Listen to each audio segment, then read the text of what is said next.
Hello viewers, if you are new to the channel, please hit the like and subscribe button and share it with your friends. Also, click on the bell icon so that you get the latest information about the videos that are uploaded. Hello students, welcome back to the new video. In this video, we are going to continue the ongoing chapter number 16, Light. In today's session, we will discuss about multiple reflection. Multiple reflections. We know that a plane mirror forms a single image. When two or more mirrors are placed in such a way that light from an object undergoes multiple reflection in them, we can observe multiple images of the object. We have already seen how a plane mirror forms an image. A plane mirror always forms a single image. But when two or more mirrors are placed in such a way that the light from one mirror undergoes multiple reflection in them, then we can get multiple images of the object. Now let us see how two plane mirrors form the multiple images. For that, take two plane mirrors and place them such that they make an angle between them. Place an object between the mirrors.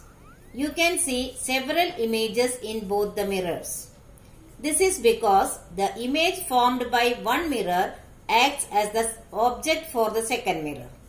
The number of images formed depends on the angle between the mirrors. So what we have to do? Two plane mirrors we have to keep in such a way that they form an angle. And we have to keep one object in between them. So we can see several images in both the mirrors. How it happens so? Because the image formed by one mirror acts as the object for the second mirror. And the number of images formed depends on the angle between the mirrors. The number of images formed is found using the formula n is equal to 360 upon theta minus 1. Here n is the number of images and theta is the angle between the two mirrors. For example, if the angle theta is 60 degree, then n, that is the number of image formed, can be found out by 360 upon 60 minus 1. That is 6 minus 1 is equal to 5 images.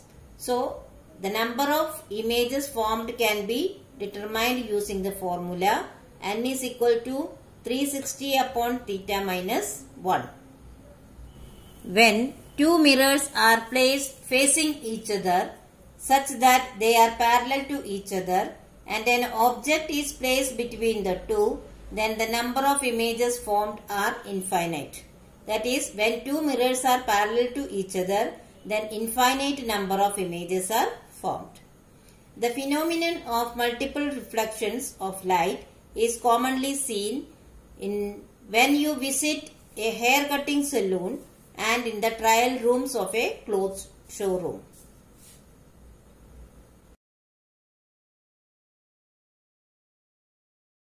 Now let us discuss an activity. The aim of the activity is to observe the number of images formed due to multiple reflection. Materials required are two plane mirrors, a protractor, a white sheet of paper and a drawing board. Procedure. On a plain sheet of paper, using a protractor, draw two lines forming an angle of 45 degree with each other. Place two plane mirrors upright on the lines drawn. Now, place an object in front of the two mirrors as shown in the following image. So, we have to take a plain sheet of paper and draw an angle of 45 degree. And then place two plane mirrors upright on the lines and keep an object as shown in the figure.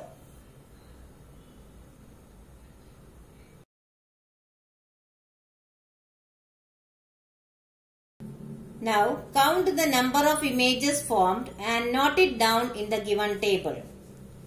Keep increasing the angle as given in the table and note down the number of images seen. So, for every angle we have to note down the number of images formed in the given table. Now, for the given angles, the number of images seen can be calculated using the formula n is equal to 360 upon theta minus 1. So, the given angles are 30, 45, 60, 90 and 120. You have to calculate the number of images using the formula and fill up in the table. Observation. You will observe the multiple reflections in the mirrors. So, conclusion. We observe that as the angle theta between the two mirrors changes, the number of images n seen in the mirrors too changes. The number of images formed can be found using the formula n is equal to 360 upon theta minus 1. The most common devices that use multiple reflection are kaleidoscope and periscope. First of all, let us study about kaleidoscope. It consists of 3 strips of plane mirrors placed at an angle inside a tube. So, kaleidoscope consists of 3 strips of plane mirror and they are placed at an angle inside a tube. One end of the tube must have provision for allowing light to enter. The other end should preferably be made of ground glass on which pieces of brightly colored bangles or beads are to be kept scattered. Due to angular placement of the mirrors, infinite number of designs will be formed based on how the pieces of bangles or beads arrange themselves. Designers of wallpapers and fabrics and artists often use kaleidoscope to get the ideas for new patterns. It is unlikely that the pieces would arrange themselves in any particular way repeatedly. Hence, every design formed would be a unique one.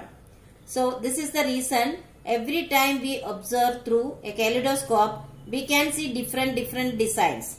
Because of that, the designers of wallpapers, fabrics, artists, they use a kaleidoscope to get the idea for new patterns.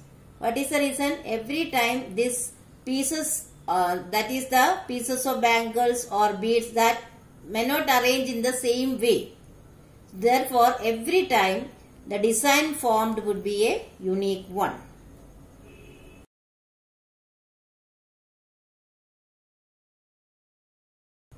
Now, let us study about periscope. It is another instrument which uses the principle of multiple reflections. It was invented in the year 1902 by Simon Lake and later perfected by Sir Howard Grubb. This instrument needs 2 plane mirrors that are placed at an angle of 45 degrees to the vertical. So, periscope also uses the principle of multiple reflection and it needs 2 plane mirrors that are placed at an angle of 45 degrees to each other. In the kaleidoscope, the mirrors are placed touching each other, but in a periscope, they are at a distance from each other. The image formed by one mirror acts as the object for the other mirror. So, what is the main difference between kaleidoscope and periscope? In kaleidoscope, the mirrors are touching each other, but in a periscope, they are at a distance from each other. In a periscope, the image formed by one mirror is the object for the other mirror. Now, let us see what are the uses of periscope. The main use of periscope is in submarines that remain underwater. While the vessel is in the submerged state, the periscope is used to see the things above the surface of the water. It is also used in tanks and by soldiers in bunkers to see the things outside.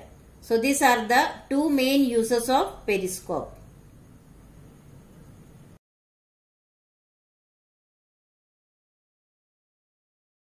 So, students, I hope you have understood the topics very well. But still, if you have any doubt, you can write in the comment section. I will surely try to solve it as early as possible. Here are some review questions. Please solve it in your notebook. Thank you.